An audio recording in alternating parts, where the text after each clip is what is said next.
जहरीली शराब से लोग मरते हैं तो इसका विनियमन राज्य क्यों न करे? सरकार की शक्तियों की समीक्षा कर रही सुप्रीम कोर्ट।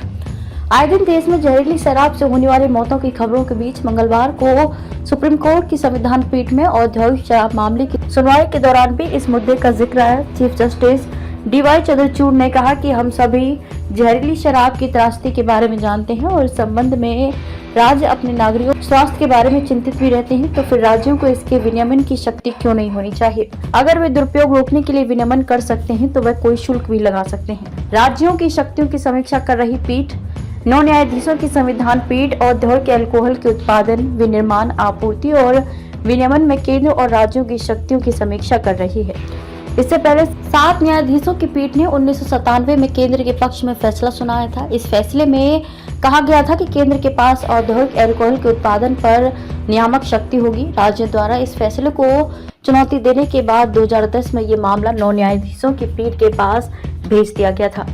औद्योगिक शराब के लिए एक नियामकीय तंत्र क्यों नहीं हो सकता? 9 न्यायाधीशों की संविधान पीठ ने केंद्र की ओर से पेश सॉलिसिटर जनरल तुषार मेहता से पूछा कि राज्यों के पास औद्योगिक शराब के लिए एक नियामकीय तंत्र क्यों नहीं हो सकता। सुप्रीम कोर्ट ने केंद्र से जानना चाहा कि जहरीली शराब जोखिमों के मद्देनजर राज्य अपने नागरिकों के स्वास्थ्य की रक्षा के लिए औद्योगिक अल्कोहल पर नियमन क्यों नहीं लागू कर सकते। शीर्ष कोर्ट ने केंद्र से यह भी पूछा कि राज्य औद्योगिक अल्कोहल के दुरुपयोग को रोकने के लिए इस पर शुल्क क्यों नहीं लगा सकते।